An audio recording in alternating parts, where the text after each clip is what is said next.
Mike's going on. Nice to see you. I would like to open to the public the Township of Long Hill Township Committee meeting at 7:35 on January 11th. Please rise for the Pledge of Allegiance. Pledge allegiance to the flag of the United States of America and to the republic for which it stands, one nation, under God, indivisible, with liberty and justice for all. Debbie, would you call the roll, please? Committeeman Dorsey. Here. Committeeman Maringolo. Here. Committeeman Preferential. Present. Deputy Mayor Ray. Present. Mayor Schuler. Here. Debbie, would you open the Board of Health? Take a recess from the... Take a recess and open Board of Health. I'm going to call to order the Board of Health reorganization meeting on January 11th. Notice of this meeting was given in accordance with the public meetings notice, published in the Echo Sentinel, and placed on the bulletin board in the municipal building. This evening, we'll be swearing in Mr. Maringolo and Dr. Redling. I'll come over to your guys if you want, or we can go down, however you want. No, she's leg issue. Oh, well, then I will come over. Not quite as mobile as I am. Here. Thanks. Where do you want me to stay here? I broke my ankle. Oh, jeez. Okay, so you guys can raise your right hand and put your left hand, and I'll swear you both in. Do you, Teresa Redling and Bruce Maringolo, solemnly swear that you will support the Constitution of the United States and the state of New Jersey, that you will bear true faith and allegiance to the same and to the governments established in the United States and in this state under the authority of the people, and that you will faithfully, impartially, and justly perform all the duties of the Office of Board of Health of the Township of Long Hill according to the best of your abilities, and that you will not use your office to grant preferential treatment nor to seek personal gain, favor, or advantage not available to the general public, so help you God. I do. Congratulations. You can sign that for me, right there. Thank you.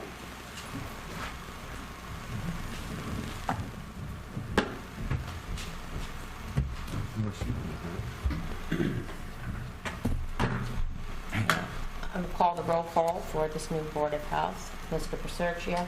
Yeah. Mr. Schuler. Here. Mr. Dorsey. Yes. Mr. Maringolo. Here. Mr. Ray. Present. Mr. Trout. Yes. Dr. Redling. Yes. I will now call for the nomination of President of the Board of Health for 2017. I'd like to nominate Matt Dorsey. Second? Any other nominations? Hearing none, close nominations. Motion to close. So moved. Second. We will now call for the motion to elect Mac Dorsey as president. So moved. Second. Okay. Mr. Dorsey? Yes. Mr. Maringolo? Yes. Mr. Preferential? Yes. Mr. Ray? Yes. Mr. Schuler? Yes. Mr. Trout? Yes. Dr. Redling? Yes. Okay. Congratulations. Congratulations, Matt. Do your oath. It's a scary thing. Do you want to just read yours? How do you want to do it? No, I can. Whoever's the most time efficient manner would do it. Fine. Raise your right hand. I, Matthew Dorsey, do solemnly swear that I will support the Constitution of the United States and the state of New Jersey, that I will bear true faith and allegiance to the same, and to the governments established in the United States and in the state under the authority of the people, and that I will faithfully, impartially, and justly perform all duties of the office of President of the Township of Long Hill Board of Health, according to the best of my ability, and that I will not use my office to grant preferential treatment, nor to seek personal gain, favor, or advantage not available to the general public, so help me God. Thank you. You're welcome. You can take over this. Sure. At this time, I ask for appointment of the Board of Health Secretary for 2017 and any nominations. For the Oh, I guess to appoint Jack for Pigeon, attorney. the attorney for the Board of Health for 2017. So moved. Second. And now, any other nominations? No? Oh. You make a roll call vote, please. Mr. Dorsey? Yes. Mr. Maringolo? Yes. Mr. Preferential? Yes. Mr. Ray? Yes. Mr. Schuler? Yes. Mr. Trout? Yes. Dr. Redden? Yes. All right, next, I'd like to get approval for the minutes from the meetings from January 13th, April 13th, and May 11th, 2016. So moved. Second. Mr. Dorsey? Yes. Mr. Maringolo? Yes. Mr. Preferential? Yes. Mr. Ray? Yes. Mr. Schuler? Yes. Mr. Trout? Yes. Dr. Redden? Yes.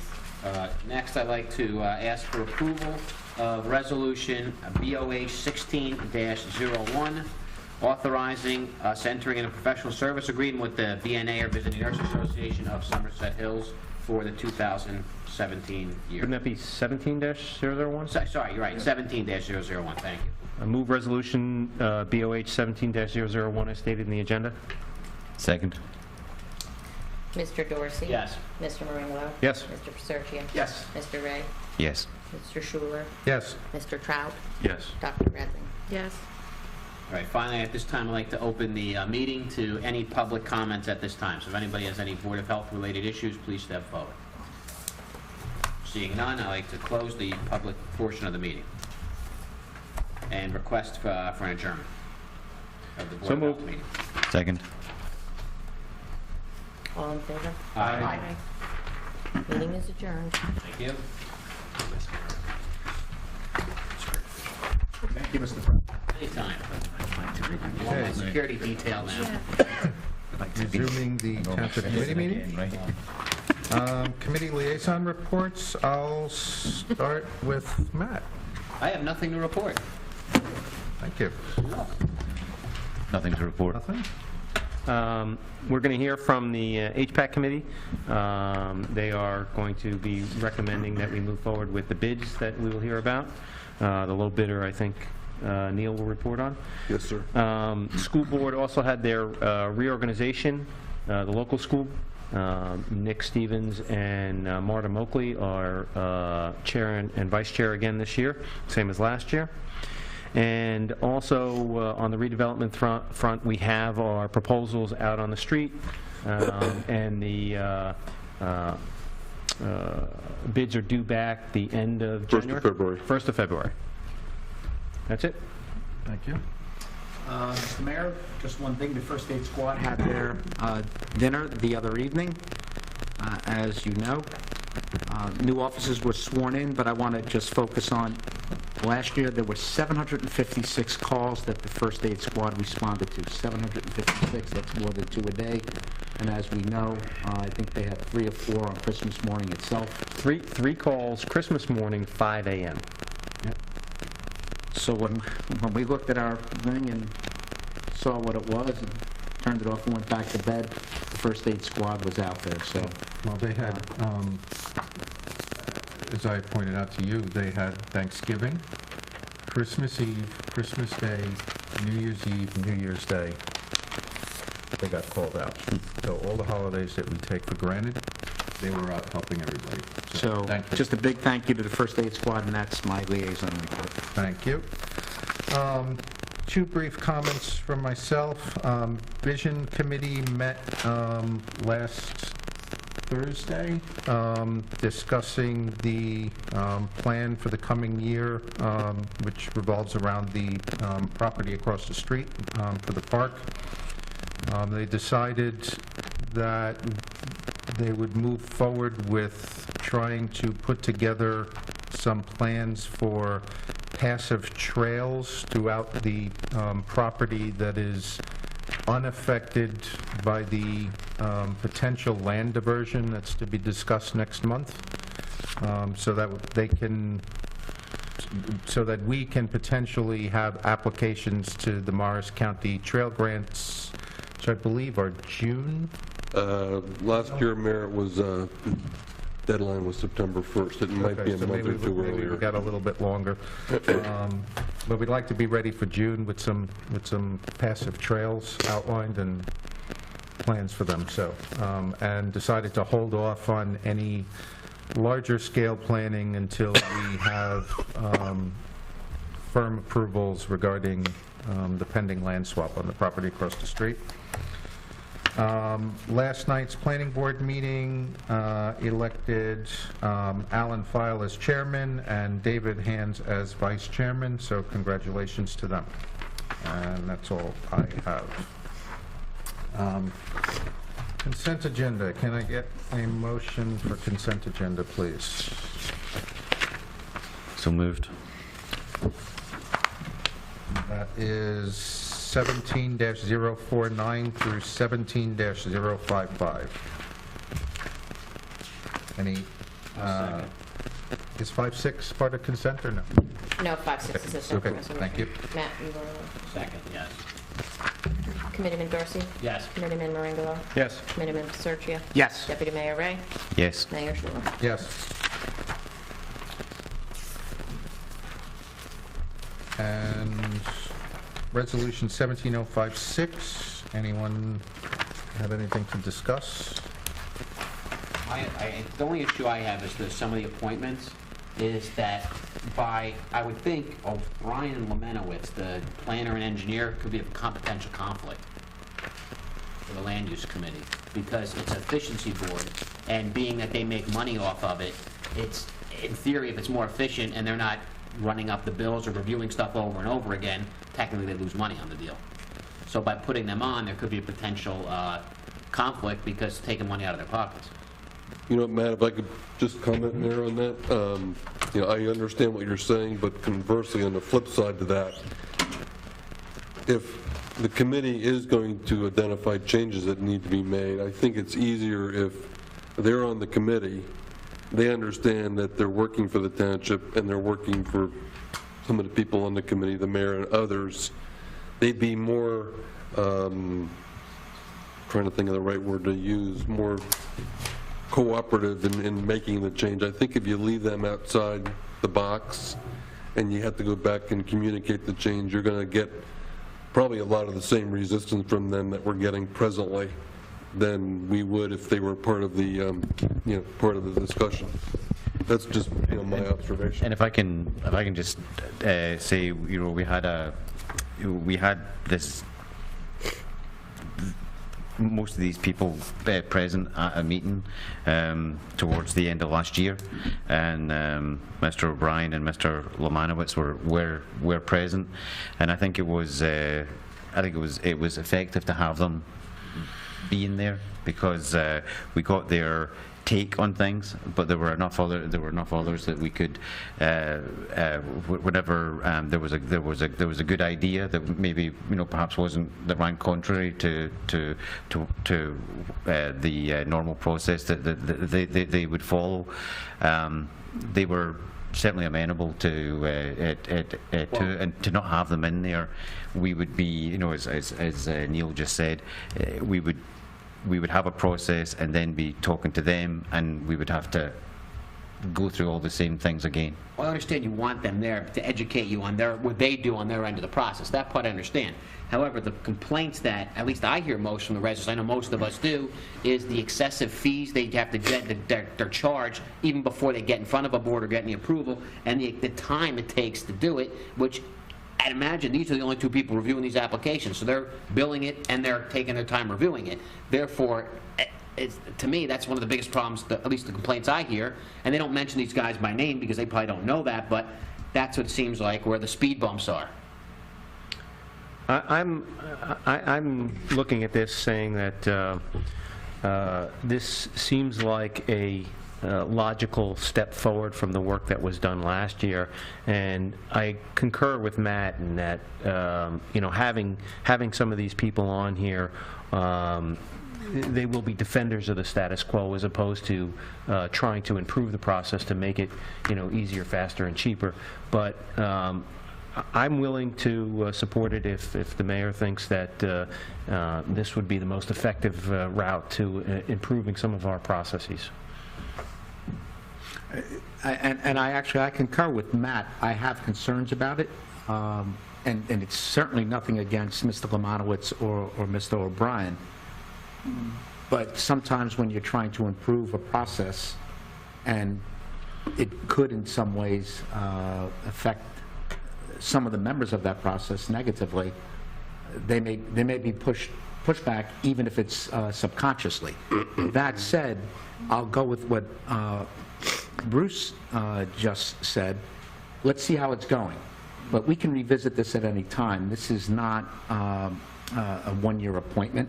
This is something that can be changed as the year progresses. So to begin with, let's go with it. The administrator and one of the members of that land use committee, Brendan, has said that let's do this, and so let's do it.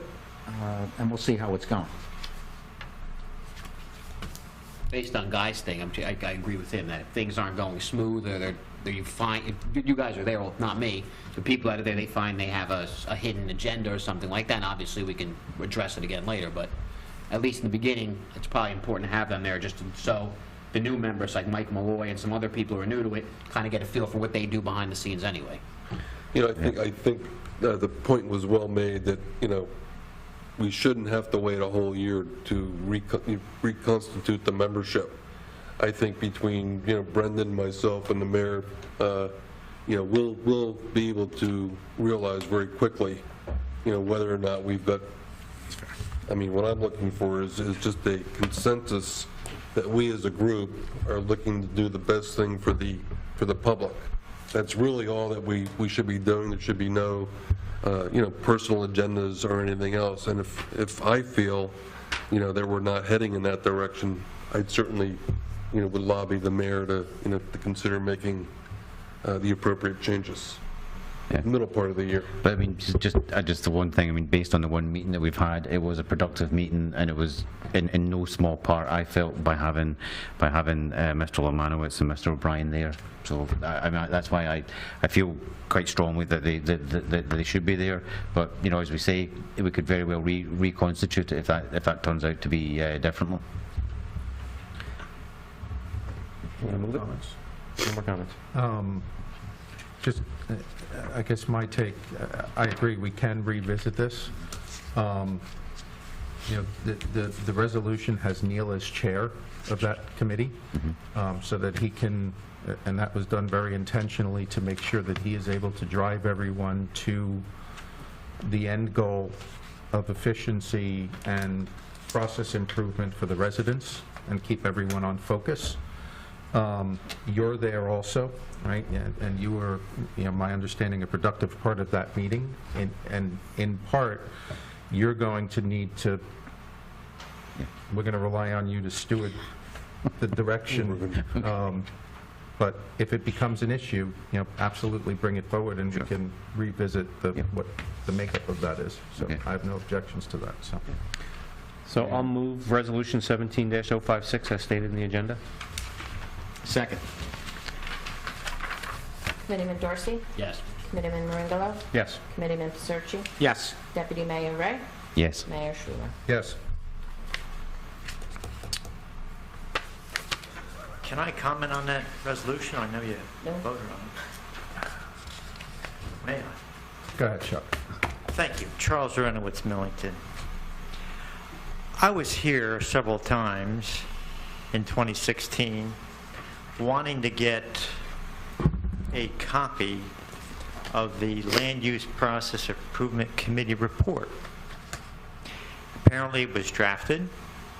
I actually attempted to attend a couple of meetings. I was asked to leave for various reasons.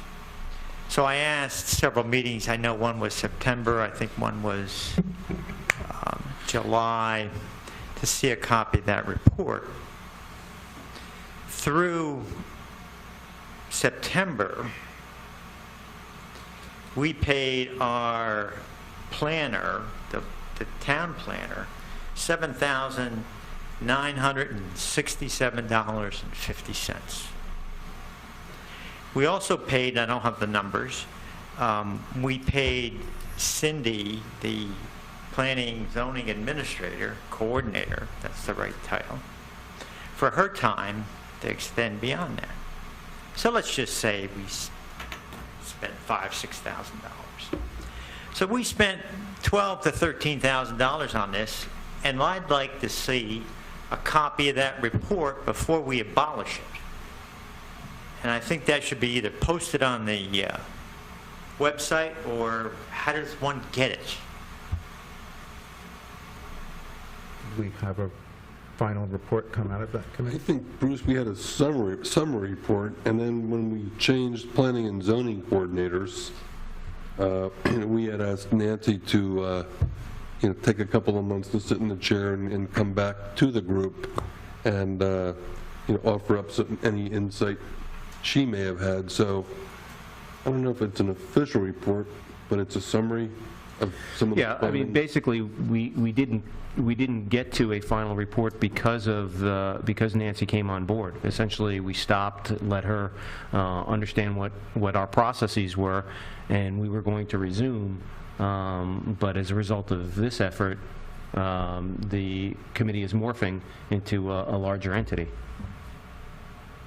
So could I ask to see the draft report or summary report plus Nancy's comments? Why could that not be shared? Yeah, we can make that Yeah, available. and Jack, those are I don't think you have to, but I have no objection to your doing so. Okay. I don't know if there's anything in there. We talked. You wouldn't want to. Yeah, there's 3 or 4 areas in there that are addressed, so I don't see any reason why not. I can get you that, Chuck. Yeah, I appreciate that. just with the caveat that it's not an official document. No action. Well, we taken there. spent $13,000. Right, no, I understand. I'm not opposed to releasing. I don't want to. Yeah, I'm not quite sure the 13,000 number is accurate. I'd have to look through some of the information, but... for, Right, but for example, Cindy, she was here anyway. She wasn't paid extra to stay for those meetings. That's why we scheduled them during the times we did. when the 2 meetings I attempted to attend started at 6 o'clock or 6 and 6:30, I believe. Yeah. I think, Chuck, what we did with Cindy is we held those meetings on Wednesday because town hall staff is here till 6:30. So we had worked the meetings around her ability to stay till 6:30 those evenings, and we always made a point essentially to wrap it up by the time the building was closing. Well, it's through September now. This is only through September. We paid Jessica $7,967.50. I don't have the other months, so I don't think she stopped working on it, did she? Well, she stopped working on it when we had Nancy in for the one meeting. Yeah. And, So it's at least $8,000. I mean, I'd like to go back and just check that number, because there might be some other activities included in that number. Here's my spreadsheet. Thanks, Chuck. Thermoplastics is on there, affordable housing, and that's only through September. I totaled that up in the spreadsheet. Yeah, affordable housing is not part of this process. That's not on there. The only column that's there, that I quoted from was for the efficiency study. Neil, what's the other columns? The COA? COA, thermoplastics, and you've got a monthly total, Chuck. Yeah. And that total is what, 33,000? 33,000. That's through September. Correct. She had a budget of 12. Yeah, but then when you talk about thermoplastics, I'm not sure, what type of work were you? No, that's what was on the invoices. I only wanted the column for the efficiency study. Okay. And it just happened to total the others. Yeah, for thermoplastics, she obviously had to do Oprah research on the DEP. Oh, this is for the redevelopment. Yeah, to get all that That's stuff redevelopment. together. Okay. So, Yeah. yeah, that wasn't part of the process, but that was something else she had to do. Now, I don't know what her final number was, but it's 3 times the budget. I'd be happy to pull the numbers together, Chuck, and provide you with a breakdown. I mean, we're going through the budget right now, so I've got those. Yeah, well, I Oprah'd the invoices, so those were taken from the invoices. Okay. That's my spreadsheet And that I'd like to share. And I'll go out and say, these numbers look like they're in the ballpark. Okay. Thank you. If I could, Chuck, just a quick comment on that. The intention behind this committee, and I realize it's, the resolution language uses the term abolish and create. Those are more as a formality than us actually throwing out everything that was done in the past. This new group is continuing on the work that was done, but the goal is no longer a one-off look, and we'd like it to be an ongoing process that's continually looking at things that happen with land use in Town Hall. And you know, when we hear about a case where a resident had a hard time with an application, we want to look at that and we want to find out, well, what was so difficult about it? What went wrong? Did we do anything wrong? Is the process still okay? So that's why we re-termed it efficiency and has a statement that it's ongoing rather than I felt the language of the previous committee was more targeted and project-focused. Right. Yeah, I agree with the current approach. Thank you.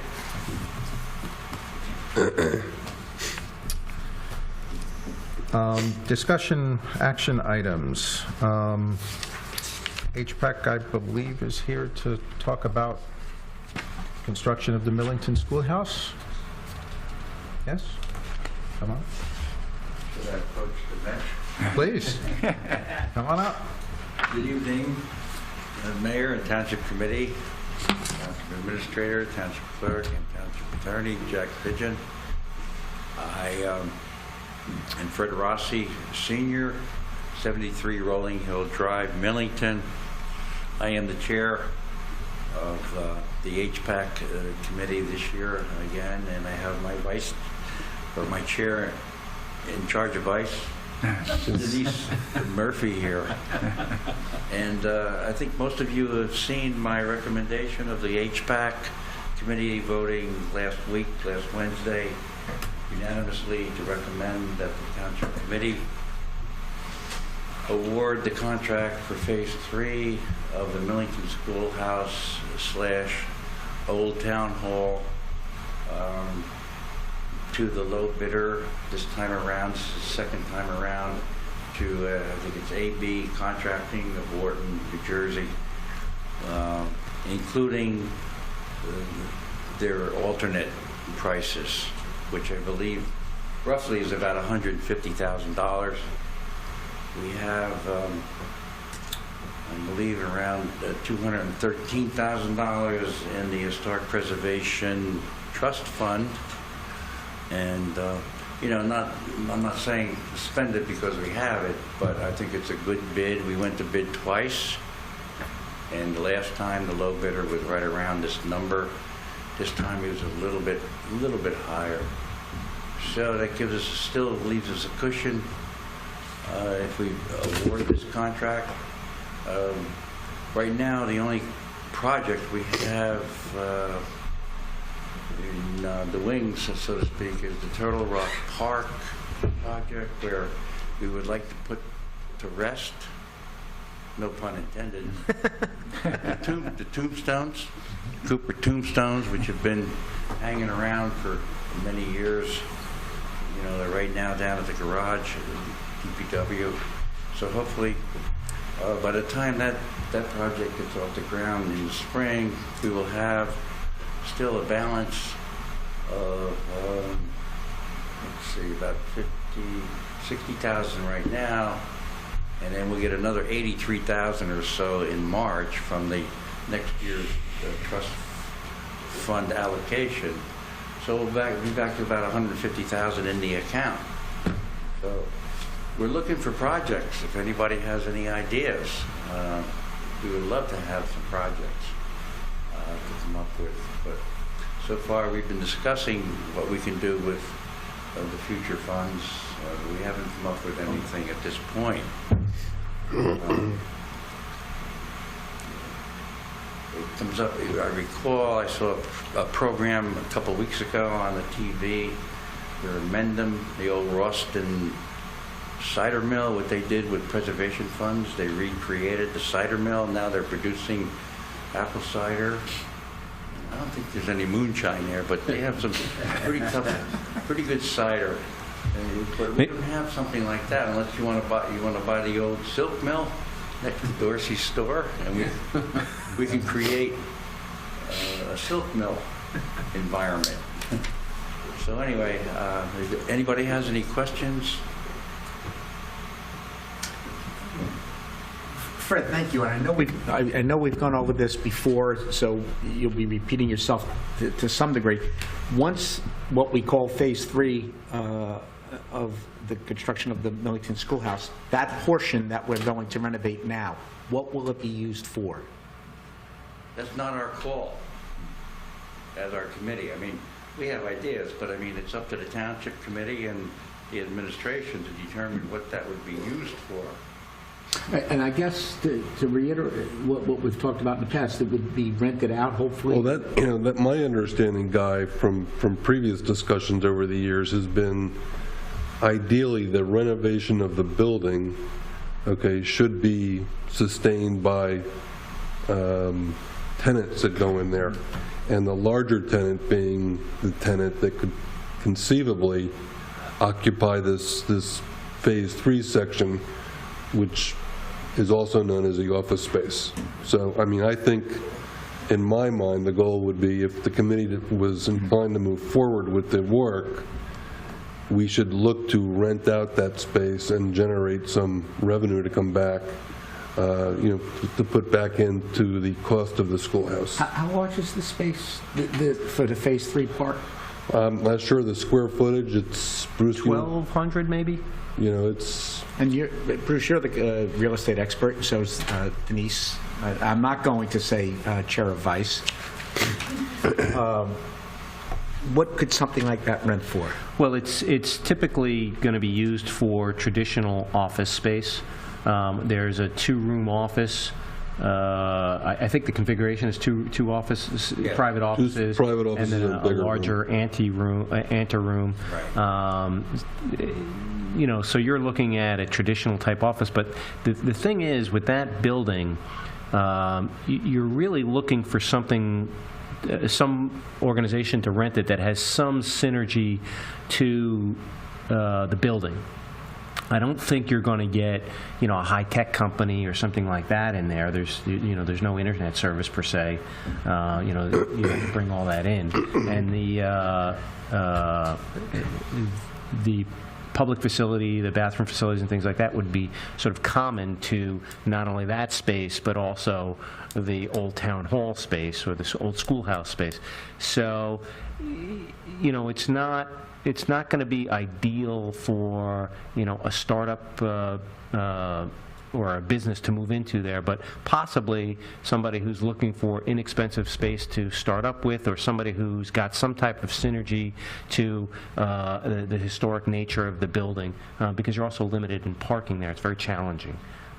So, probably a little below market rent is achievable.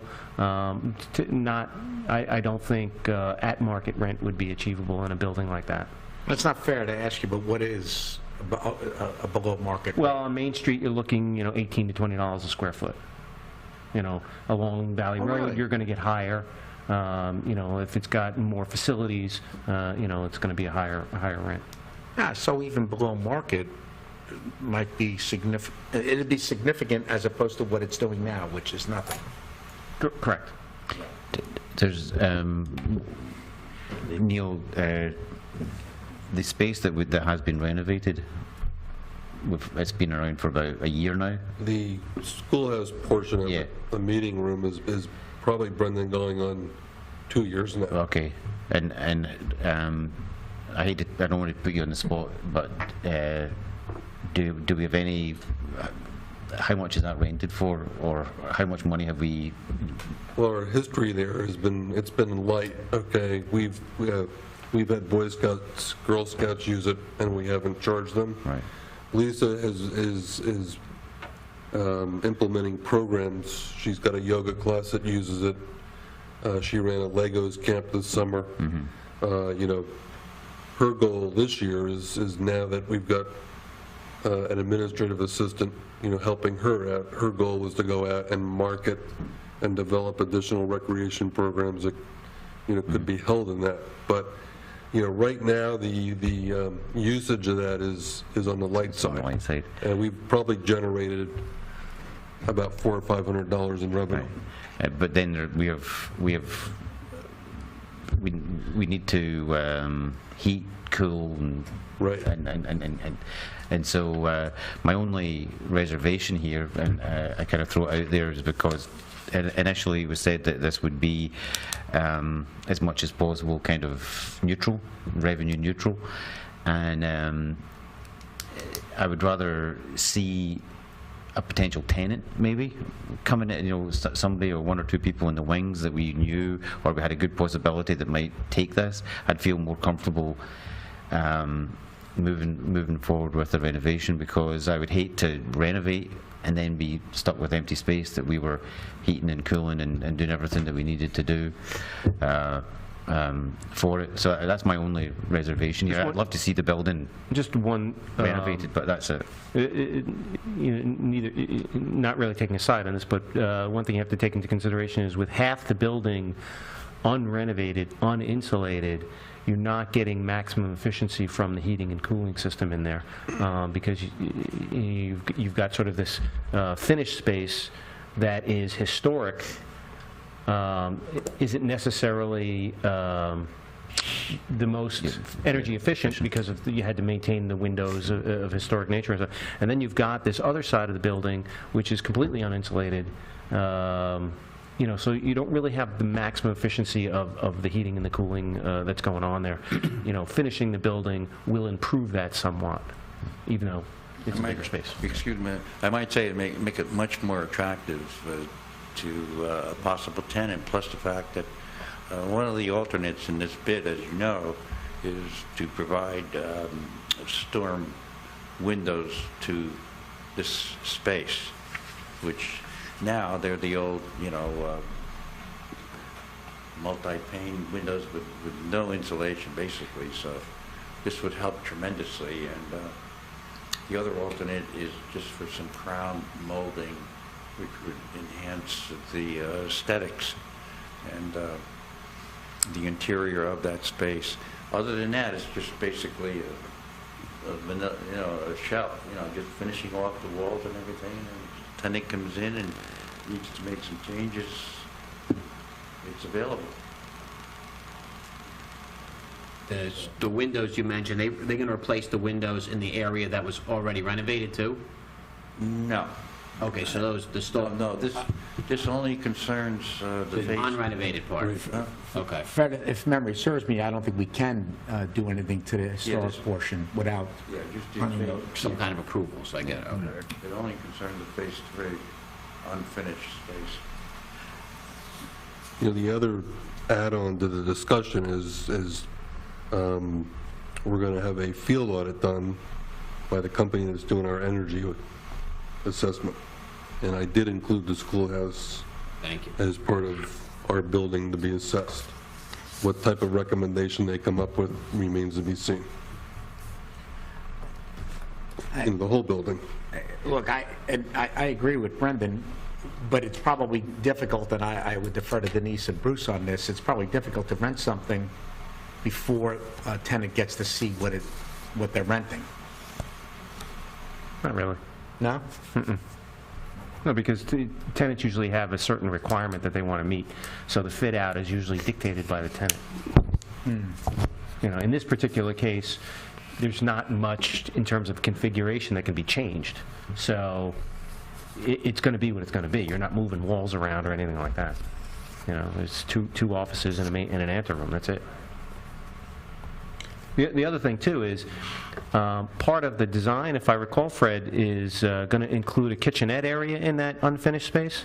Yeah, there is a kitchen included in that space, so that if there's a function going on in the other space, that we'd have to work out something so that there's a sink and there's going to be a refrigerator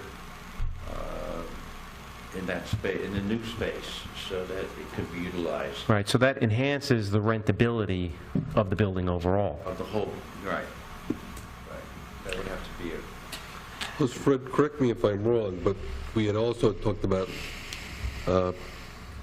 in that portion of the building is accessibility to the basement. So there's essentially another meeting room or a room in the basement that would be renovated. That's a good point, yeah. That's downstairs. Right. renovated also. As part of this? Yes. Part of this, Oh, okay. yeah, with some changes. That's additional space, that's I don't not part of recall it. exactly, but they're going to renovate there are 2 toilets downstairs, two restrooms. So that would help also. And that'll be renovated also. As part of this bid. Yeah, right. I mean, look, we went out to bid again. We were hopeful that the bid would come in lower. That was the real reason I think we went out to bid a second time. I Well, think Guy, just for the record, we were missing some prevailing wage language. Right. Which is the other reason we went out, for rebid on that. But I But mean, we ended up getting a lower the number. bid came back, it came back what it is. I think HPAC has put a lot of effort into this. Me personally, I would support moving forward with the renovation. Yeah, I would echo that sentiment. The HPAC committee has done a tremendous job working with this project, and I think that here's our opportunity to kind of finish this off and move forward. So I would recommend we accept the bid and move forward. I've expressed my reservations, but at the same time, we've been doing this. This has been going on for some time, and certainly, given the stage that we're at, my reservations aside, I would support it. I concur with Brendan. So do we need I'm sorry. So I was, my comment would be, basically echoing just about what everyone else said, but, I feel like we started something and we need to finish it. And you guys have put a tremendous amount of effort into bringing us to where we are today, so I'd support going forward as well. Can we get a resolution for next meeting? So, yeah, that goal of Cornell was to talk about it, and if you guys approved it, we get a resolution approving the execution of a contract. And we'll set that up for the next meeting. Okay. Please. Okay. That's it. Thank Thank you. you, Thanks, Fred. Fred. Thank you. Fred, please express our gratitude to the HPAC committee. Yep. Oh, yeah, we have a Thank you. good committee. Then we have good expertise on the committee with different disciplines. So it's a good rounded committee. And I want to see this done because it's not going to get any cheaper to do it. And this is a good time of year because we bid it this time at the right time of year,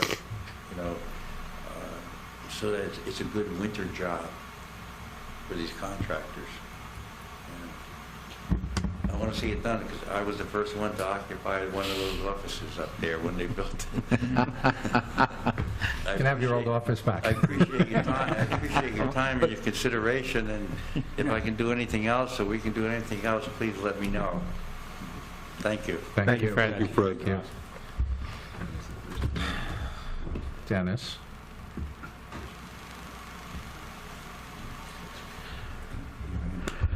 While we're on the general subject of rental, in the 13 years that we've been talking about this, I haven't heard anyone talk about taxes. A few years ago, 3 churches and 1 social club got re-examined, and the commercial rental that they were doing became taxable. That's right. And so the property owner, in other words, the church, collects rent from a tenant and pays taxes to the town and everybody else on the basis, on behalf of the space that is a commercial rental. Now, I suppose it gets a little bit tricky if the town is both the tax collector and the landlord. But my question directed at Bruce is the approximate rental. Would that be on the basis that the tenant is not covering a property tax equivalent, or is paying enough to allow the town to pay taxes to the town? Well, in a commercial lease, what you would typically see is the tenant pays the proportionate share of the taxes, right? So, if they occupy 20% of the building, they pay 20% of the taxes. In this case, I don't think it would be more than 50% of the building. But it's, right now, the building, because it's a municipal building, is tax exempt. We would have to assess that building on a fractional basis, that 40% of it is now commercial, and theoretically, if we followed the pattern we followed with social clubs of the churches, theoretically, we would have to collect a tax payment on that fractional assessment. Yeah. Well, we're going to run into some other We'd have to challenges. collect on the entire building, because you can't make a building partially exempt and partially non-exempt. Yes, we have. We did that with the Central Presbyterian Church in Sterling. Really? The basement is taxable and the rest of the church building is not. We're going to have some other challenges there, because I don't think that that building, from a commercial standpoint, conforms with the zoning laws simply because of the parking. I haven't looked into it, but the parking is very limited over there, and if, based on the square footage, they're going to need more parking than what's available. Possibly. So there's going to be a certain number of challenges over there. Yeah, well, I'm sure they can apply for variances. Assuming the owner of the building could come to the planning board and apply for variances. Exactly. Thank you. As long as somebody is considering the tax implication, I suspect that somebody over in the tax office should be thinking about how it is handled, not necessarily how much the payment would be. Although, when all was said and done, and it balances, and we're collecting rent for taxes, and we're paying taxes, it's probably all the same amount. Thank you, Dennis. Do you want to discuss, the tree removal? Sure. Next on the agenda is a discussion of a tree removal in the vicinity of Valley Road Crosswalk. In my work with the county on requesting funding for a lighted, speed control device at that crosswalk, I did have the county engineer come out and assess the vicinity in hopes that they would actually fund the lighted crosswalk, which they've decided not to do at this point in time. But while she was there, she did make a couple of additional recommendations. One was to remove 2 trees on the northern side of Valley Road, just to the east of the crosswalk, provided the committee with pictures of that. They'd be happy to come down and remove those trees as long as we give them permission. The theory behind that is it improves the line of sight looking east on Valley Road. Their other recommendation, and they'll do it as well, would be to replace or relocate some signs on the southern side of Valley Road in the vicinity of the driveway into the Gillette School. So, the work continues on the crosswalk. Obviously, the bigger component is the lighted speed control device, but there were these 2 additional recommendations. So what I'm asking the committee for this evening is permission to go back to the county and have them remove the 2 trees in the right-of-way. Did they take the stumps out, too? I believe so. I'd have to confirm that, Matt, but I believe so. And these would be shade trees.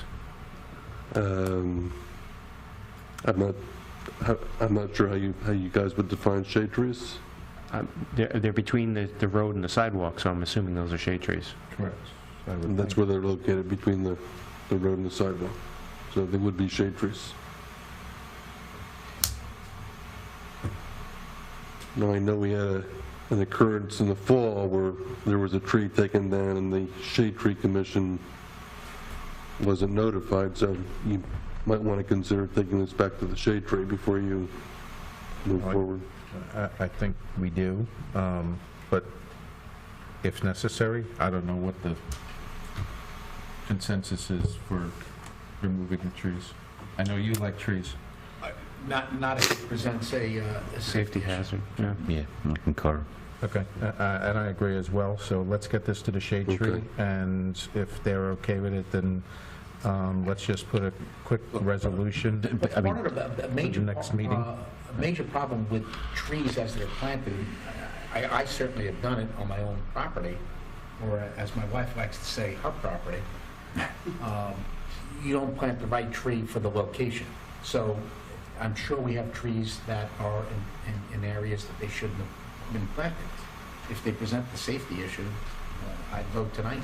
Yeah, I mean, do we need to go to the Shade Tree Commission? That's what I'm thinking. If Well, we should let's just take them down if it's Well, safety. you know, we have a shade tree for a reason, so let's just send this by them, right? 1 week or 2 weeks is not going to make a difference. And B, it also gives, by putting the resolution on the agenda, if anybody wants to come and let us know that they object to tree cutting, then they have an avenue to do that, rather than us just unilaterally going from discussion to...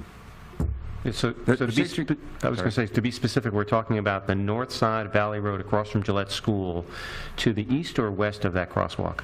It would be to the east of the crosswalk. To the east of the crosswalk? Correct. Okay. Legally, the Shade Tree Commission has jurisdiction over those trees, actually. All right, so we'll just send it, So it should be next meeting. Send it to them.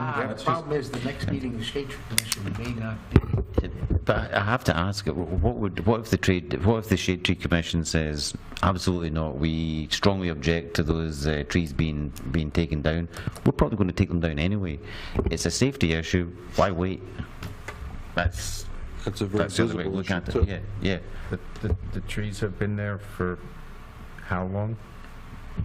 I have no idea, but the thing is, we have the ability to do it tonight. I would take it. Because, I mean, my decision, I don't really, I mean, here, in this instance, I would vote to take them down. And the Shade Tree Commission, I would have to disagree with them if they were against it. I mean, I don't want to speak for Susan and the entire commission, but I don't think safety is ever been something they've objected to. It's when trees disappear without at least consultation, and I think Jack just said they technically, because that's in the right of way, they have jurisdiction, whatever that means. I mean, I'm going to side with Brendan in the end. If this is a safety issue, the trees have to go. But still, I don't think they meet again, though, until third week in February, if I have it right.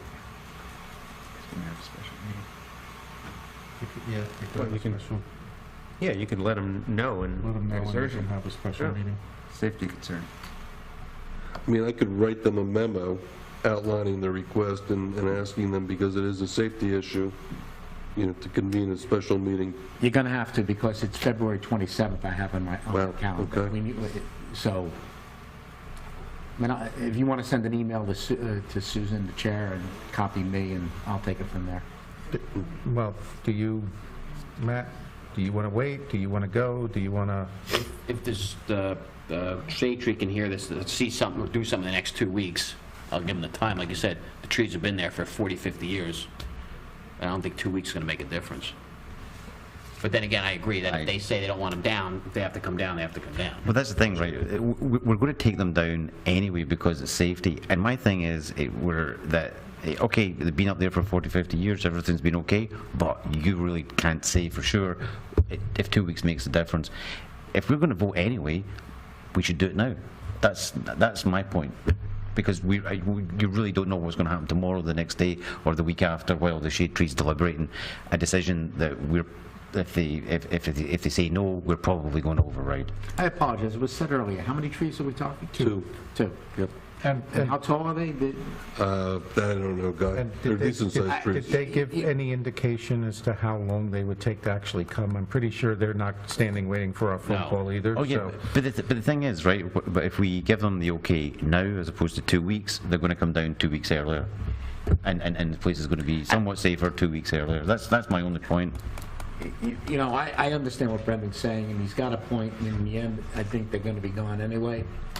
But I'd rather follow Matt's advice. Let's just give them the 2 weeks. Our next meeting is what? That's mine. 2 weeks. 2 weeks. You know, but I mean, it's the 25th, so... Where are you on this? I would support waiting the 2 weeks. Okay. So then, let's send the Shade Tree a letter. Good. Prepare a resolution for the next meeting. and we'll move on. Permanent sign ordinance. Ask a quick question. Sure. Are these trees in the county right-of-way? Yes. Then the county engineer has the sole authority to decide whether they come down. He has given, my understanding is he has given his blessing. They want us to agree to it as well. There was an instance in 2005 where the county cut down an historic tree reputed to be the largest in the state of its particular variety in front of what is now Santander Bank. And they just showed up one day and cut it down. Well, let's be thankful. In spite of its, and at that particular point, our mayor, who at the time, who was a tree buff himself, you know who I'm talking about, No. got on his horse and drove out there and couldn't stop them. Well, It was the county's decision. Let's be thankful now that they're giving us the courtesy of making a local decision. But they're not paying for it. But they're not paying for it. Yeah. No, they are. Are they? They are paying for it. They are paying for it, yes. Okay. Okay, so permanent sign ordinance. We had received this, the Township Committee had received this back from Planning Board Planner Kevin O'Brien. Does anyone have any comments? Can we get a fresh copy with the markups? I believe it is in the It's in the packet. packet. It's- Which revision was that in? It's the last revision that July. took into account when you gave comments on the permanent sign and the cleanup back to the planning board, and they had answered. You and Guy, I think, were the only Yep. two. But it's not the black line version. Okay. And I think we had I think actually we had already gone all over those, and I think so the latest version is good to go. Includes those. Okay. So we can introduce on the 25th if you'd like.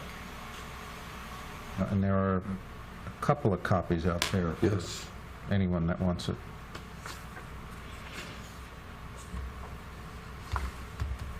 Anyone have any comments? No. We're all good? Okay, I'm so good. then we'll put this on the agenda for introduction at the next meeting.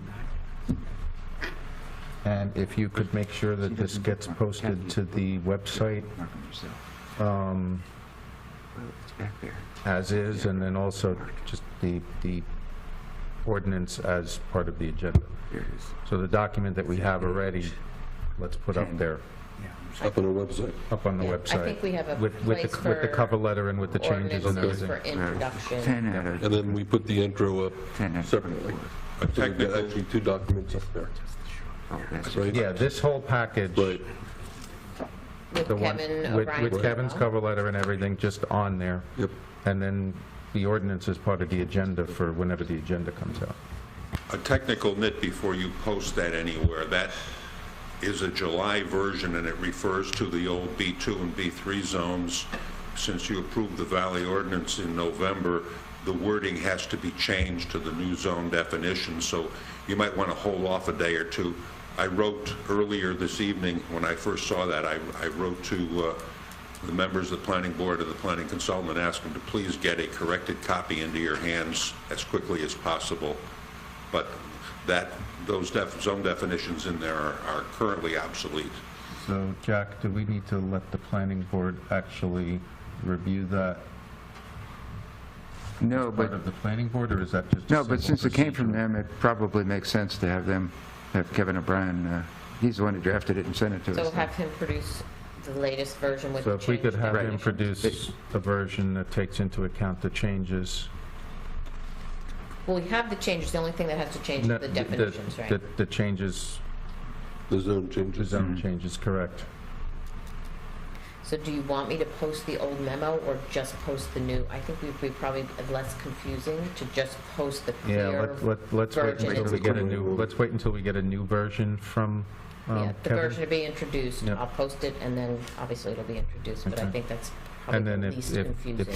if it needs to actually, if he says it actually needs to be deliberated by the planning board, then, we'll address Yeah, that I next don't, week. I okay. don't expect that it will, but it's Okay. his call, not mine. Okay.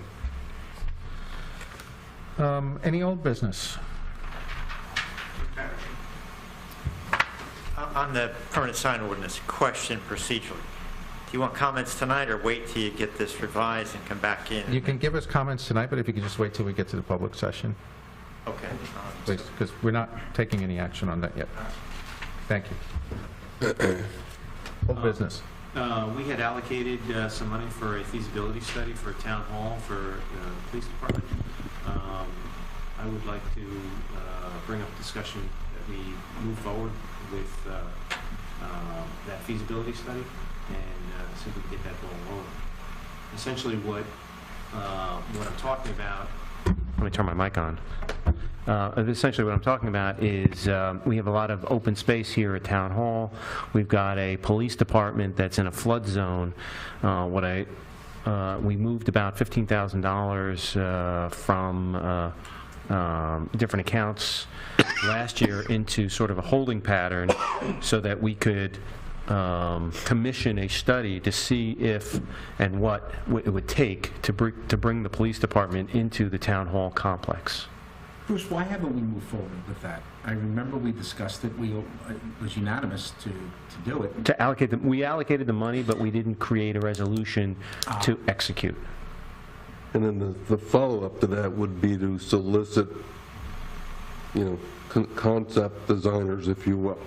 Somebody who could take a look at the space and, we could put a scope of work together for the... Yeah, we'd need a scope of work, and then we'd need to solicit from essentially space planners with a particular expertise around police department uses, which is probably a pretty niche group. Yeah. I've been just asking around, Bruce, because I've been anticipating this. I'm having trouble. I mean, I'm sure they're out there, but to your point, I think it's a real niche group. So if anybody's got names and contacts... Yeah, I would think we could... I'd be happy to... So this is to do a requirement study? A feasibility study is really what it's called. We spoke to an architect about this just to get some ideas on what the heck we're looking for. And essentially, we're looking for a space feasibility study. And that would encompass what the current requirements are around the police department and what the potential is to move them into Town Hall, what would be required if we could move them into Town Hall. And, there's a lot of other things that you can do around that, such as equipment and, some redesign of Town Hall if necessary. But essentially, it's just what could we do, what would it take, and how much, generally speaking, might it cost? Have we tossed this idea and concept around with the chief yet? Have you? I've mentioned it to him in general terms, but because we haven't really been in a position to move forward with anything specific yet, I haven't really had an in-depth conversation. The one comment that he did make to me was that the town had spent a considerable amount of money to retrofit the present building to protect it against floods. His position is, we haven't really had an opportunity to test the strength of those improvements because we haven't really had a significant flood since they've been made. He'd like to see the, none of us would like to see a flood come, but he would like to see, he'd be interested to see how the improvements stood up to the actual flood. That's his one objection to the... Yeah, and the flip side to that, of course, is if the building does flood, we're at risk of losing the insurance on that building. Right.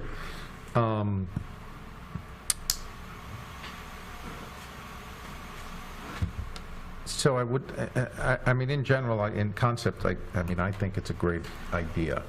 I'm a little bit concerned about going out and spending $15,000 on a feasibility study without actually necessarily having a sit down with the chief and the two lieutenants and just do a, back in a napkin, hey guys, what's your list of absolutely, right, you might need a little temporary jail cell, right? What's your list of must-haves?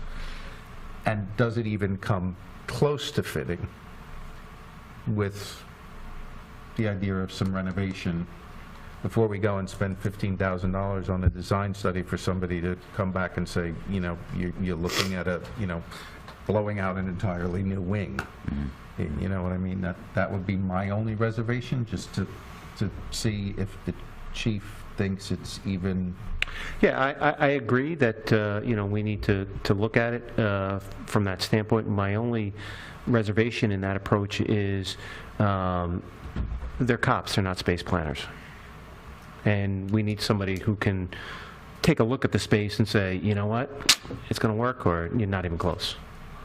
Well, it's the not close that I'm worried about, right? Yeah. It's the, you know, okay, we know we need a jail cell, we know we need a locker room, we know we need, you know, these, you know, 6 things are, you know, legal requirements for us to have, and they must be 1,500 square feet.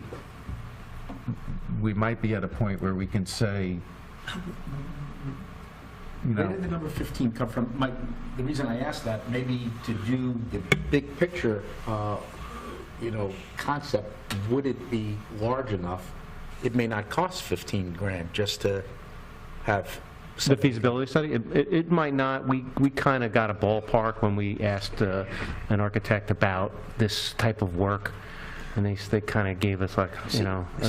During a couple of hours, they need to do some requirement studies with the police. They need to spend some time to discuss what their needs are, what they have to have. All right, I mean, I would recommend that we have a police liaison, Deputy Mayor Brendan Ray, you, the mayor, Neil could sit down with the chief and the 2 lieutenants. But I think in the end, I would think I'm going to go along with what Bruce is saying. We still need to know whether it's feasible here. That's why it's called a feasibility study. So even if we find out, if we get a flood, and hopefully we don't get a 100-year flood for another 100 years, but we're going to have to do that feasibility study anyway.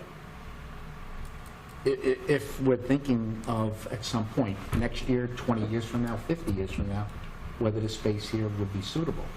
So absolutely, sit down with the police chief and the lieutenants. But we discussed this last year. That's why I was surprised when Bruce just brought it up. We agreed last year to set aside the money. We set aside the money. To put some money aside, Right. but, we have to have a resolution in order to do that. Right. And it was the end of the year, and we just didn't want to do that. Right. No, I'm not saying, absolutely. Meet with Chief Mazio and... Yeah, absolutely. I mean, they have to be part of the process. And there's, you know, if ands or buts. Yeah, I think that's a good idea, Cornell. So do you think we can do that for the next meeting, or is that pushing it? That might be pushing it a little bit. Okay. I mean, I'll try to get the meeting. So then let's target a resolution if we have a successful conversation with the chief, we'll target a resolution for, well, no, we can't do the 8th because we've got too much going on that day. Maybe we can do it on the 8th because the special meeting is early, right? At Yeah, 5 that's, o'clock. you have your general meeting starting at 7:30. So we'll tentatively pencil the resolution for the 8th. And Cornell, I shouldn't have put you on the spot like that. If a daytime meeting is more difficult for you, then Bruce can do it. Yeah, and that's fine. We'll work that out. You don't mind? That. Yeah. Okay, that sounds good. Okay. Yeah. Any other old business? Or actually, that was new business. No, that was old business. Okay. Just real quickly, if anybody who read what the governor did in his State of the State address yesterday, he focused on opioid and heroin addiction. And I know Neil's going to mention it in his administrator's report, but I just want to stress, I think this is something I'd like to move sooner than later when we get Brad Seabury from the county to come in. The topic, from the state's perspective, is one of those rare times that every area applauded what the governor did, whether it's the Democrats, the Republicans, the business leaders, the lobbyists. Everybody agreed that that is a scourge that needs to be addressed in New Jersey. And I really would like to have that presentation done here sooner than later. The second one, I guess this falls under new business. My neighbor said he has seen a coyote a few times over the last couple of months. I wouldn't know a coyote if I stepped on one. Don't step on it. And I wouldn't even brought it up tonight. But there was an article in the Star Ledger today saying there's a coyote problem throughout the state. So I don't know if you're supposed to, if we're supposed to speak to the chief or somebody or some, I don't know if that's an issue. I mean, I can talk to the animal control people, I can talk to the chief, I can, you know, I'm sure somebody, the health department might have some guidelines. Control those two over there, please.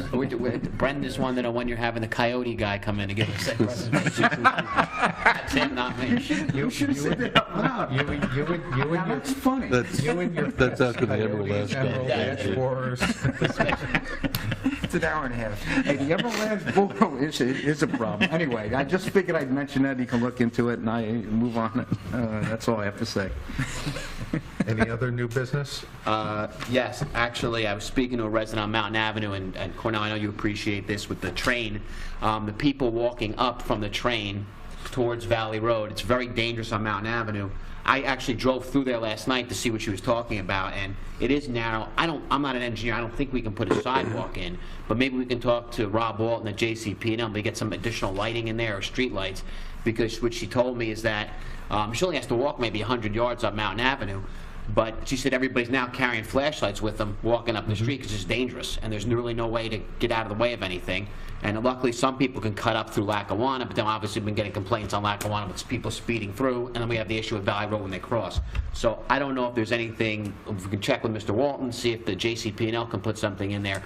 Honestly, I don't think there could be sidewalks put in unless we start adversely possessing people's property or and putting them in. I don't know, or adverse eminent domain.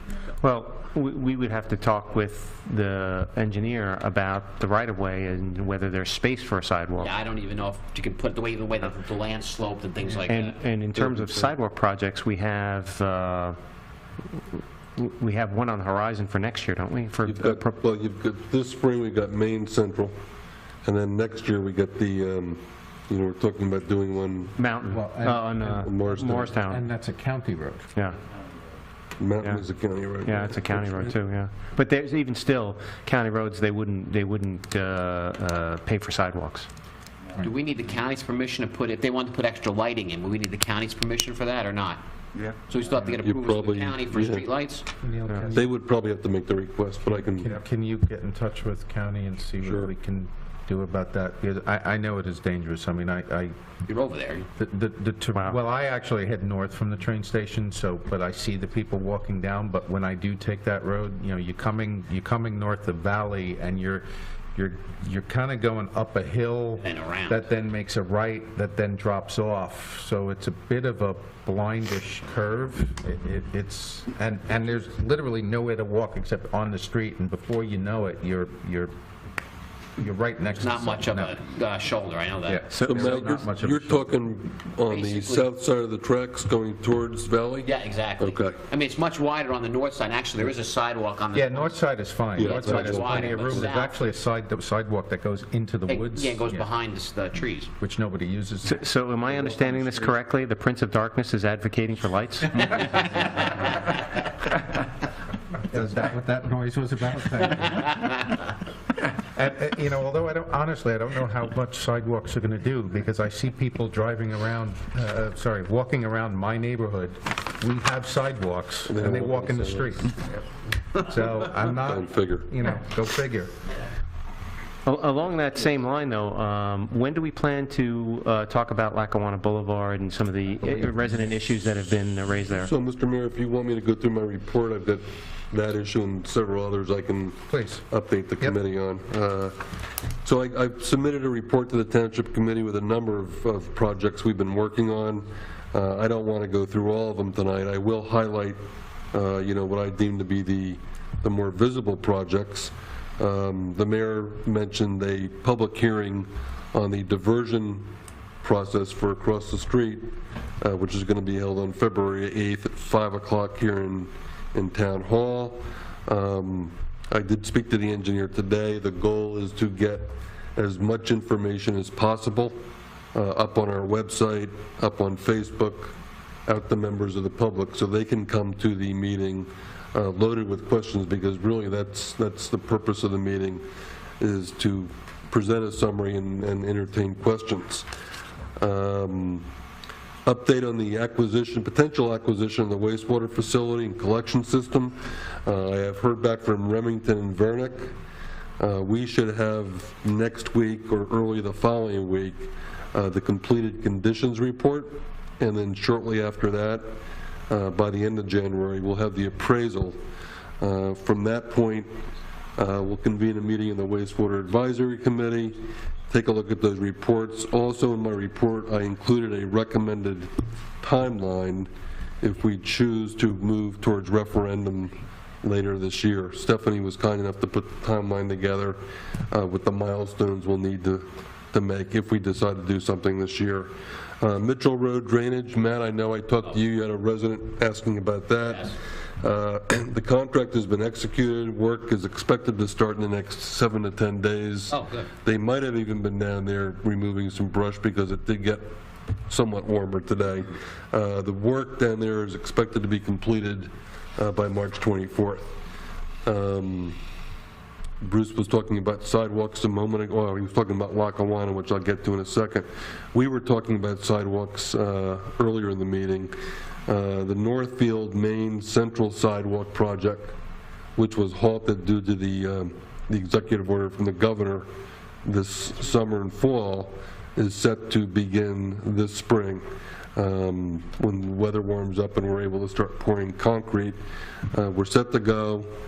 We have had our pre-construction meeting.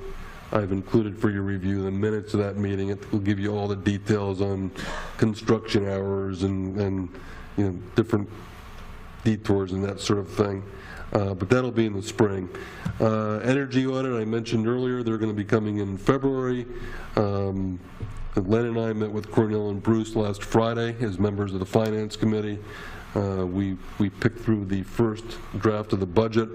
We're going to take some recommendations from the committee, go back and rework that budget, and convene again on January 23rd with a revised budget and an initial draft of the capital plan. The big news is the Valley Road Water Main Replacement Program, which is slated to begin on Monday. We were in communication with New Jersey American Water because the county is planning on coming at paving Valley Road this summer, early fall. So obviously the goal was to get any work that needed to be done by the water company completed. They're going to be coming in starting on Monday, replacing about 9,000 feet of piping, which will run from Passaic Avenue down to Mountain Avenue. Construction hours will be 9 a.m. to 4 p.m. Electronic message boards will be placed up later this week, advising motorists of the delays. I think you want to just reiterate that so that people understand. From Passaic Avenue all the way to Mountain Avenue, they're going to be replacing the water main, so they're going to be basically blocking off a third of Valley Road and digging it up. The only reason they said that, the county is only planning on milling and paving from Morristown to Maine. Well, I took the streets right off Tom's minutes from the meeting he had with New Jersey American Water. My response to that is maybe we can approach the county and see if they're willing to stretch a little. If they're going to be here anyway, if they're digging up from Morristown to Mountain and from Maine to Passaic, they're here. Well, my understanding, and I don't want to be quoted 100% on this, was they were considering paving from the western border on Valley Road down to Morristown. Western border. Which is the best border. This is for the paving. If they're considering doing that, then they should consider Morristown to Mountain. They're here anyway. Well, when I call John on the street light, I can get the update from him on the paving schedule. You know, bring them in the loop with what New Jersey American, and they may take a different position. Because otherwise, people will be driving down here on this beautifully paved road, and then they'll hit, you know, this section here. Lunar surface. Yeah. Can we, by the way, get them to throw some sewer pipes in there too, or? We can ask. We had a meeting, Guy, Bruce, Paul Ferraro, our engineer, and myself, with members of the first aid squad. on Monday. In conjunction with the work being done on Valley Road, they had coincidentally requested the township consider either removing the median strip in front of the squad building or realigning it. So what Paul is going to do is he's going to put together an aerial photo with a number of different concepts to bring back and show the squad. Bruce's questions on Lackawanna, the chief and the 2 lieutenants and I met with 2 residents from that neighborhood who have concerns with the high volume of traffic that's exceeding the speed limit.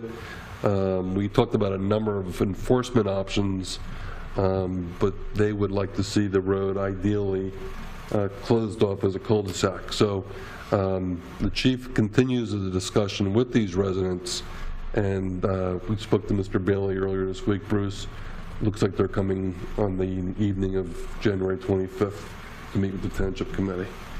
Can I ask Jack a question on that? If a road is, I apologize, if a road is closed, who now is responsible for the maintenance of that road?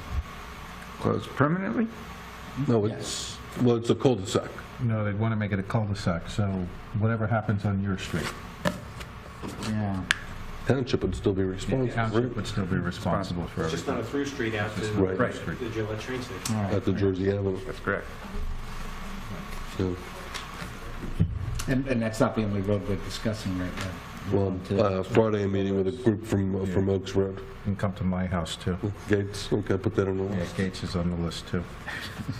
But those are my highlights. If you gentlemen have further questions, I'd be happy to entertain them. I mean, on the flip side, I mean, we can ask Denise while she's here, but houses that are on a cul-de-sac, I would think are more valuable than houses on a through street.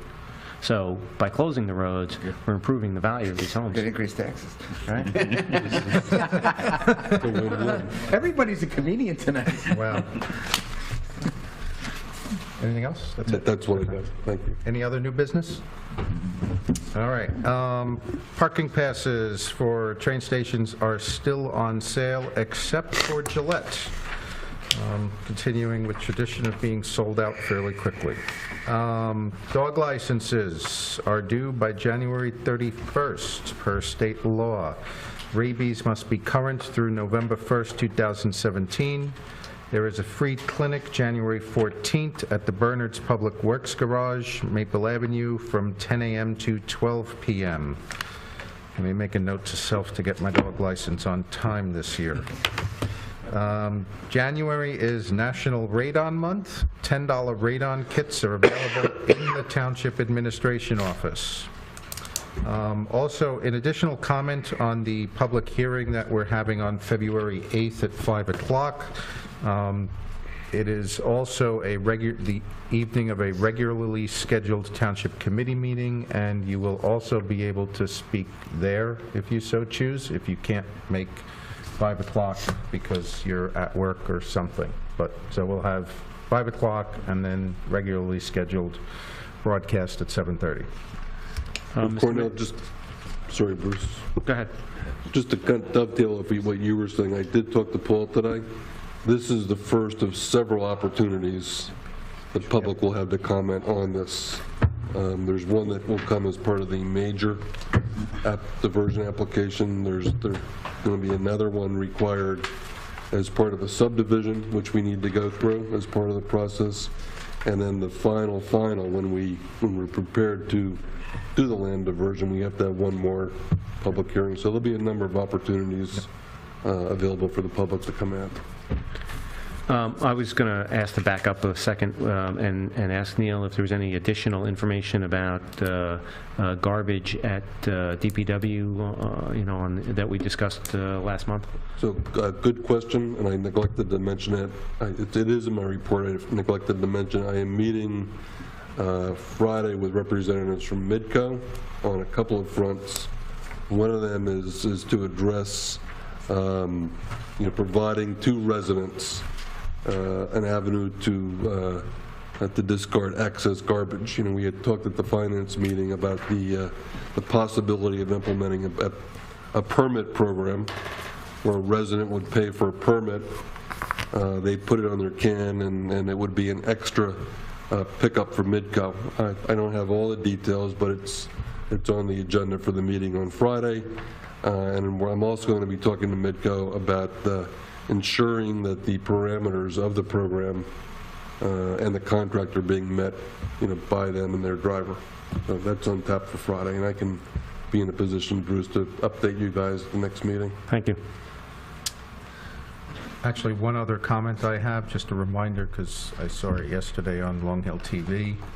Snow removal, please be sure to tell your contractors not to push the snow out into the street. You cannot do that. You have to keep it off to the side of your driveway. And I will open the meeting to the public.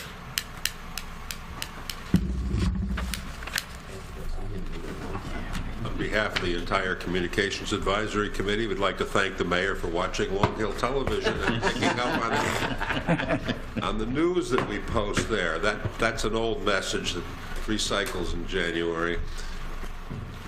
With regard to the sewer main, or the water main replacement, be advised that this is not as simple as it sounds, although it doesn't sound very simple. And I encountered this in Berkeley Heights about 2 or 3 months ago, when there were 2 separate pockets of one-lane traffic, one on either side of the hardware store, back a couple buildings back. They were doing, after they put the new main in and paved the road, then they have to open up in front of each and every building to cut the laterals into the new main and off the old main. And that apparently takes a day or more per lateral. So we are talking about a project that extends for as long as it takes to pick up every house between Passaic, every house and every commercial building between Passaic and Mountain, one at a time or maybe 2 at a time. It's an enormous consumer of police overtime because you got one lane of traffic back and forth in our commercial district. I must tell you, in Berkeley Heights, when I encountered this, it was a real nuisance. I had to wait about 4 minutes to get through one of the one-way thingies. Sure, the water company will pay for that, but there is a scheduling issue to keep enough police on the road, as well as covering this special duty, and it will go on and on and on for every single lateral in that 1.5 mile area. And it gets even more challenging when you get in front of ShopRite. Yeah. So the possibility that this will be entirely finished in time for the county to pave this summer is an issue that we ought to re-examine. Was there any discussion about them doing this in the evening? Because Basking Ridge, I think, just went through this, and they outright closed their road, but they did it, wee hours of the morning. There was some discussion during the meeting on doing it in the evening. The decision was made to do it in the daytime. I don't have the minutes in front of me. I can regroup back to the committee and give you a reason why they decided to do the daytime versus night. You may recall that when they replaced the water main on Carlton Road last year, the traffic was on and off for about 4 months over the course of the entire project, and that's a low-traffic street with only residential. It's going to be a real problem on Valley Road, and we need to start thinking about that. Well, but, noise would be an issue, but not, there's really no residences in most of the areas.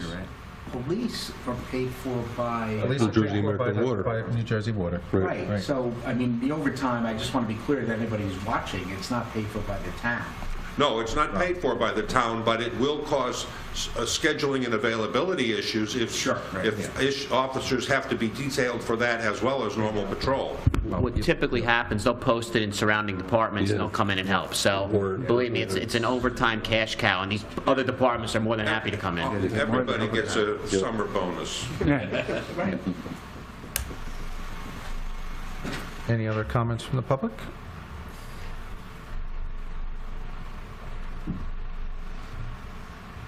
Officer Renowitz, I know you're all waiting for my comments. Guess what? I'm going to defer until I have your full attention on the permanent sign ordinance when it gets on the official agenda. Have a good night.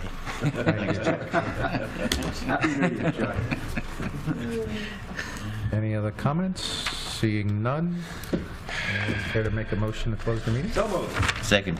Well done. All those in favor? Aye. Aye. Well done. Thank you. Good meeting. Cornell and Bruce, I need a signature.